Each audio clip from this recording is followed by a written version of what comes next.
You wanted me to be quiet. Zip your lips. Because it didn't benefit you. But now that you've given birth to a girl child, she's getting ready to leave and go out into the abyss among the same men that I've been talking about for 12 years. Now, all of a sudden, you write to me in a frenzy.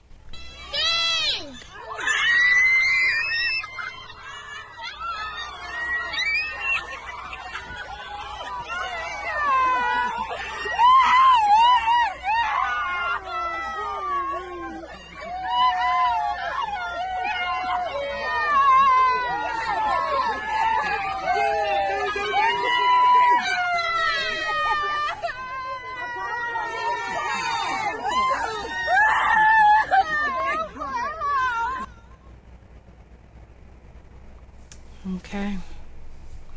Hello, knockouts. Tonya TKO here, and I want to give a special shout out to LaRon for sending me this footage.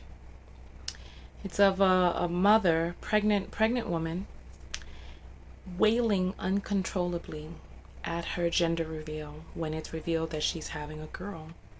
She drops to the floor, pregnant and all, and she begins to cry, and you can see from the look on her face, these are not tears of joy. She's wailing. She's inconsolable. People are trying to hug her. Other people are trying to hype it up like, yay, a girl. But she is in grief, and she is in mourning at the thought of giving birth to a girl child. Now, let me start off by saying I am Tonya TKO. I am a self-love specialist from TonyaTko.com. I hope you learn how to love yourself and each other. On this channel, we use viral topics and broader conversations as teachable moments in our own lives. And so this is a individual situation with this woman. We don't know what's really going on behind the scenes. We don't know whether or not she has 10 boys and she was, or 10 girls and she was really hoping for a boy. We really don't know. However, what we're going to do is we're going to turn this into a societal conversation so that we can pontificate on why a black woman in America would be inconsolable about having a female child. We really think about the way things are going in black America nowadays. Who can blame her for being distraught? We're talking about one black woman every 19 hours. And the crazy part about it is that most of you don't even know these stats. It's like we know the stats of every 23 hours a black man is shot by the police. But every 19 hours in the United States, a black woman is murdered by a man that she was romantically involved with or married to. It's like we have issues of toxic masculinity in this patriarchy. Then we wonder why a woman would fret and be distraught, drop down to her knees and wail. We have in the African American community 40% of black girls molested before the age of 18. We have teenage pregnancy rampant. We have 70% of the children being born out of wedlock. We have the neighborhoods in tatters and shattered by violence, mainly invoked at the hands of black men. So it's like, I say these things, and when I start talking about reality, there are people who come out and they're like, oh, Tonya, you don't like black men. And I think I would actually beg to differ.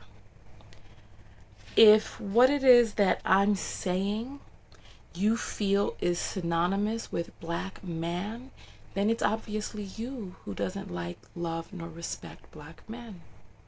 Because it's like, when do we start having the conversation about doing better? We as a community, we don't get better when we pander. We don't get better when we sweep these things under the rug and pretend as if they're not happening. And with the amount of dust that blows onto my topics, whenever I discuss what we can be doing better as society, And then, you know what? I feel like I need to say this because many of you know that I'm Caribbean American, right? And I'm sure you can hear from my non-accented way in which I speak English that I'm also American born. And it's like when I talk about these things, people come out and they're like, oh, you Caribbean people need to go back to the Caribbean and stop talking about us. I am bicultural. My mother is from the United States. My father is from Nevis. And you can't take my Americanness away from me. I'm Black American, and I am also Caribbean American. And that stupidness with go back to your country foolishness sounds like the tropes of some racists. Go back to where Mother F I was born here. Listen to me. If anything, right, somebody like me who's able to traverse through the different cultures, who was able to say, listen, there are things that exist outside of the culture as we know it.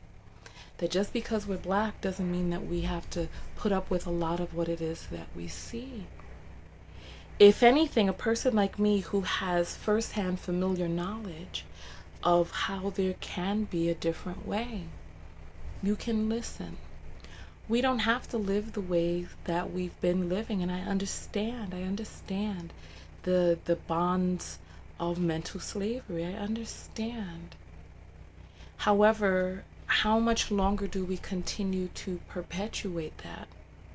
It's like this is the generation right now where we get to make a change, where we get to say, you know what, things can be different. We can do things differently.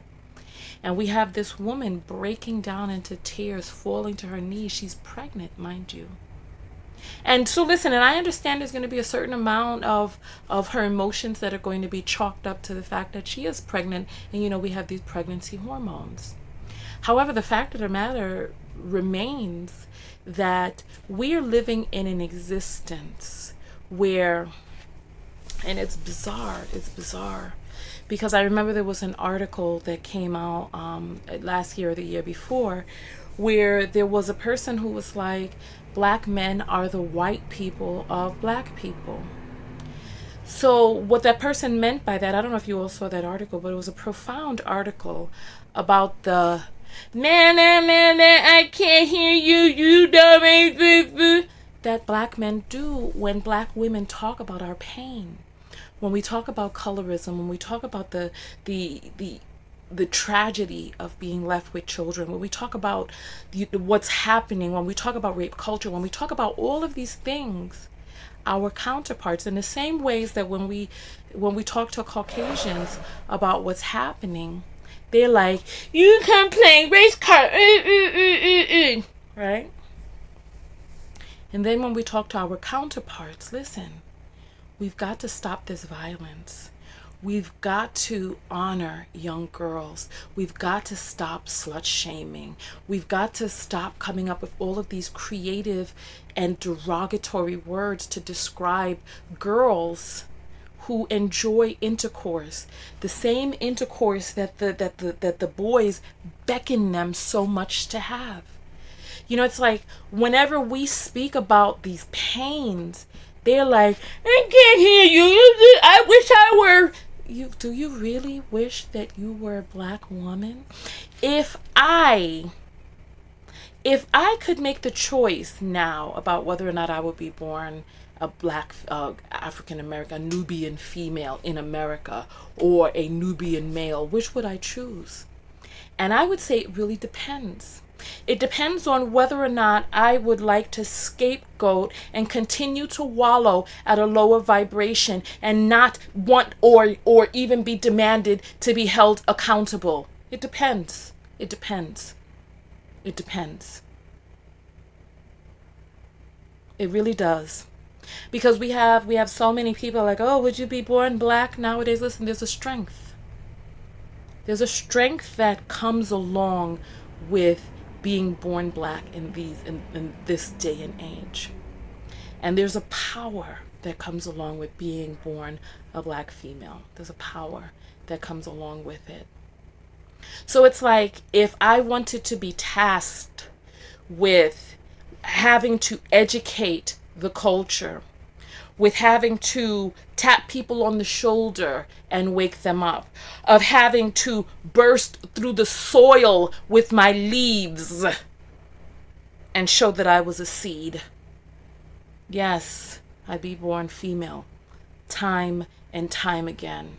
There's a strength, there's a power that comes along with being a black female in this climate. However, if I wanted to just close my ears and just run rampant and run amok and not be able to see or acknowledge my privilege. And yes, males in the patriarchy, males have privilege. And it's like, we're not having the conversations. I remember I went to this seminar. I went to this retreat at the Omega Center in New York a few years ago. And there was this person who was leading a workshop who was talking about, he asked people in the audience to raise their hands if they felt uncomfortable at night walking to their car by themselves. And the women raised their hands. If they felt uncomfortable in their bodies, knowing that they have this commodity between their legs, that people will go through hell, high water, violence, and slaughter to get to. And time again, the women raise their hands and they raise their hands and they raise their hands about the lack of safety that they feel in this society as it is currently set up. And I was stunned by the fact that the men in the audience were so stunned. I'm like, don't you have sisters? I mean, it's like we close our ears and our eyes and our minds to the pain of other people until it affects you. Those of you who've been watching my videos since 2007, when I first started making videos, and your little girls were 6 years old. Now we come 12 years later. Now that your girls are 18 and they're getting ready to go off to college. Now I have, listen, my inbox is pouring over. It's pouring over from men who once were like, oh, shut up, whatever, be quiet, you're this, you're that. Now my inbox is flooding over from men who now want me to create content for their little girls. Now they want me to speak about the issues of the rape culture. Now they want me to speak about how their little girl can stay safe on the college campus. But 12 years ago, when I was talking about how women can stay safe from people like your friends or your family members, you wanted me to shut up. You wanted me to be quiet, zip your lips, because it didn't benefit you. But now that you've given birth to a girl child, and now that she's getting ready to leave and go out into the abyss among the same men that I've been talking about for 12 years, now all of a sudden you write to me in a frenzy. You're panicked. Now you're panicked. Why? And you see, it's like, you think men nowadays don't know that there's toxicity that exists out there? You think they don't know? Before I had my near-death experience, I needed to have surgery. I needed to have tumors removed from my uterus, right? And that's another thing. It's no wonder that so many of us are so tattered with feminine sex organ disease in this society. It's no wonder. So anyway, so I had to go get surgery, and I called her. This was before, listen, we have issues that exist in our culture. This was before crowd sharing. I called everybody that I knew. I called people in my family. And so many of the men were like, oh, you should have had children already. Why didn't you have children already? And I was in my 20s. I'm like, in the world? They're like, why didn't you have children already? And I'm like, golly, I just barely got out of school, right? And I did something that is profound, and I think that you may want to do this too. You know, after so many phone calls and hearing the same thing over and over again, I said, you know what? I would love to have children. I would love to be married. Hook me up. Hook me up with somebody, with a man that you know. And I made very small requirements. I said, all he has to do is be employed. All he has to do is be employed consistently, be able to hold down a job, and be honest, faithful, and know how to treat me. That's all I said. And then all of a sudden, the stammering, they didn't know anyone like that. Bare effing minimum. Bare minimum. We didn't talk nothing of education or nothing of religion, nothing. The bare minimum. You be able to keep a damn job. Be able to stay faithful and be good to me. That's it. 3 things. And then all of a sudden, when did you say you're having the surgery? They started stammering. They didn't know. So all of these bumpkins, the people that come out to my videos, the dusties who are like, why aren't you married? You should be married. Right? All of them will come out talking about how I should have been, I should be, and all of this, I should have done, snagged down and secured down a husband, all this other stuff. You think they don't know what the blood clot going on out there? You think they don't know? Ask them. As a matter of fact, I'll ask you right now, any man who has an issue with this video, if I asked you to hook me up with husband quality man, would you be able to do it? If so, mother effer, write to me, B. Write to me. If what you see in your inner circle is quality enough to be a husband someone would be proud of having. It's like if you were a woman in this day and age and you had to date some of your friends, if you had to date who it is that you even know in your inner circle, would you always stay booed up? I mean, these are honest questions. You think they don't know what's out there? They talk to their friends about how their friends are taking women and wiping their bottom with them and tossing them away. All these naive young women out there who come up and they're like, oh, I'm going to get a man who's going to protect me. And he goes out there and he talks all those little nice flowery things. Oh, yes. Oh, look at you, you're queen. Hello, Empress, good morning. Good morning, Tex. Oh. Because it's like, here we go. They speak so much about how, oh, you should have chose better. When things go wrong, you should have chose better. You should have chose better. But when the opportunity comes to choose, they're like, why don't you give a nigga a chance? So what? He ain't employed. Give a nigga a chance. Then when that same nigga can't take care of the children and he go run off after wiping his bottom with you and the baby, then they're like, oh, you should have chose a man who had money. Really, B? Really?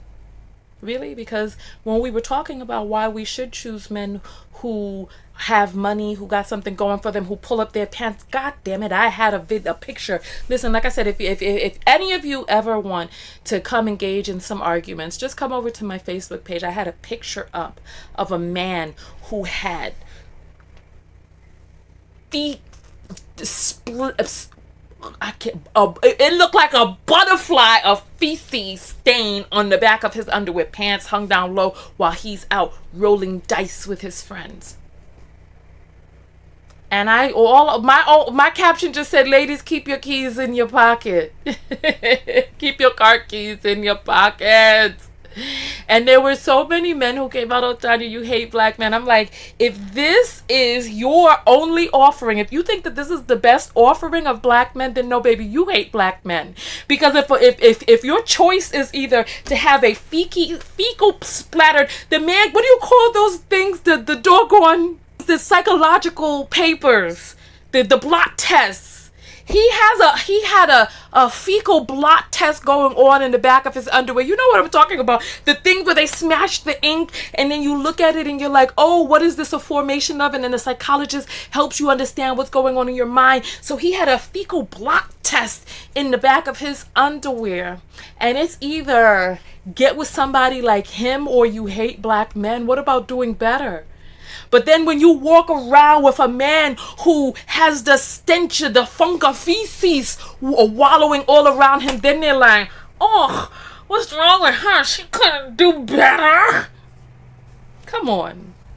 Come on. So now we have this woman here. She doesn't want to give birth to a girl child in this modern day society. And I have to ask, can you blame her? Can you blame her? Can you blame her?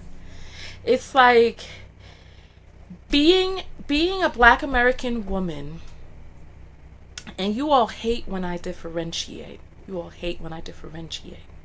However, there are certain things about this culture that are dysfunctional. There's certain things about the culture that are dysfunctional. If you had to be born into this existence with all of this dysfunction and the people who are, it's like how Caucasians would rather, how certain Caucasians, they would rather tell you to shut up about racism and all this other stuff than to actually talk to their counterparts to do something about ending it. So it's like, instead of talking to, it's like you walking down the street, you getting sexually harassed by someone whistling or saying whatever about your booty or all this. You think they're saying that because they really want to date? No, they want to disrespect you. They want to belittle you. They want to make you feel smaller than they are. But we're the droves of men talking about, nah, brother, don't do that. That's a queen. Don't treat that woman that way. Don't treat that woman that way. Where are all the men checking other men? Because, listen, they ain't going to listen to women.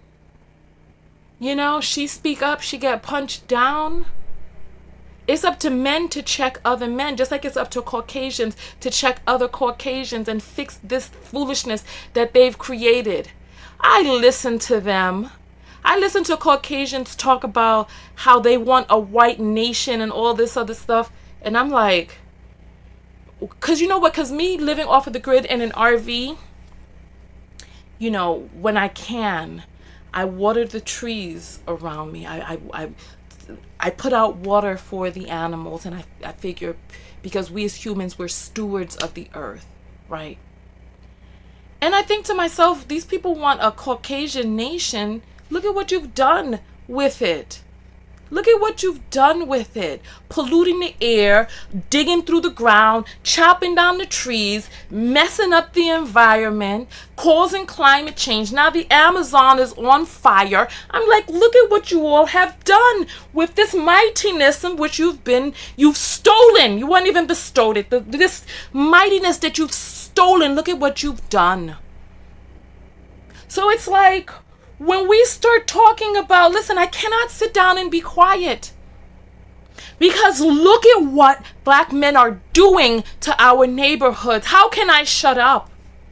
When the southeast of Chicago is a doggone war zone, they call the mother effer Chirac. They call it Chirac as the combination of Chicago and Iraq. It's like a war zone. But it's like, rather than doing what it is that you need to do, how much longer can we sit here and be quiet about all of this? How much longer can we sit here and stay shut? How much longer? How much longer? But now, oh, that your little princesses, now that they've grown some breasts and a little booty in the back, and they got the full lips now, oh, and they got the pheromones of young youthful fertility reverberating through the airstream. Now that they're fertile and now that they're out there, now you'll come to me. Tonya, please speak on this. Tonya, please, Tonya, I need you to talk on this. I need my baby to stay safe on campus. Really, now. You think men don't know? They condone it among other men. I'm surprised it wasn't the father that was down on his feet wailing. A girl Not in nowadays. Oh, girl! How? Girl, what are we gonna do? Yeah. Yeah. I tell you what you're gonna do. We are all going to make this place a safe place for you, me, he, and she. Yes, it startles me as well how black people, after all we've been through and still have to rise through, that then we turn it back then down on people who are gay and transgender now. You don't have a right to exist. Meanwhile, you look forward and somebody reaching back saying you don't have a right to exist. We got to make this world, look, we got to make this world safe for all of us. Not when your little boy, now that he's 3, you see he's playing in mommy's pearls. Not when your little girl, you see she never grew out of the tomboy phase. Now she's 12, asking you to please get some hormone suppressants so that she doesn't grow bosom or go through menses. Now don't wait until then for you to be like, oh, let's do now. I saw all that stuff I said before. I'm sorry. Now I got a transgender baby. Now what can we do? Let's look and make this world a better place, an inhabitable place for all of us, so that we don't have to have mothers at baby showers breaking down onto their doggone knees in the grass. Did you hear what she said at the end? She was like, I'm leaving. She didn't even want to be at her own doggone gender reveal party anymore. I'm leaving. So listen, don't wait. Don't wait. Don't wait. Don't create decades upon decades of havoc and uninhabitability and rape culture and the Me Too movement. Look how many people. You know what? I have people. God, I have people in my personal life who are like, oh, Bill Cosby didn't do nothing wrong. Right. Oh, she went up there at 2 a.m. She knew what to do. You could go up someplace at 2 a.m. You could be in the middle of a 2 a.m. stroke and decide, look, I want you to stop this. And the mother effer has to stop. He got to stop. Don't wait until your baby goes out there with these people drugging drinks and doing anything that they can to be able to get inside of her pants. Don't wait. Do something now. Look, I'm going to get out of this video. This is my book right here. The Book of Affirmations, Self-Love. It's available on Amazon. It's available on my website. When you get it on my website, I autograph it for you. When you buy it from Amazon, they ship it out Prime. So you could get it overnight. The book is doing really well on Amazon, so they're doing overnight shipping in many places. I know, look at me. I'm hot because it's like 90-something degrees in here. I'm on the road, and it's hot in here. But nonetheless, so this is the book. It's an affirmations workbook and journal with some poignant questions in there. So if you are having the need to shift what's going on inside, if you're going along a certain path and you need to shift and be able to go into a different direction, get this book right here. It helps you to be able to rewrite your subconscious programming. I am a certified clinical hypnotherapist, and I specialize in neurolinguistic programming to assist you to be able to change the actual neurons of your brain. So listen, on that note, I'm going to get out of here. Continue to send me topics, and I look forward to your questions and your feedback about the subject of the video. I don't know how many times I got to explain. I don't need your feedback about me. I'm good. I control this life here. I'm good. I'm happy with me. However, if there's something about the subject that you have an issue with, speak about the subject. On that note, go out there and love one another. But most importantly, what? That's right. Love yourself. And part of loving yourself is realizing that everything happens in its time, in the way that it's supposed to happen, in the way that you as a spirit or the larger scale call forward for. So if your entity call forward for girl child, that's what your entity, your being call forward for. All right?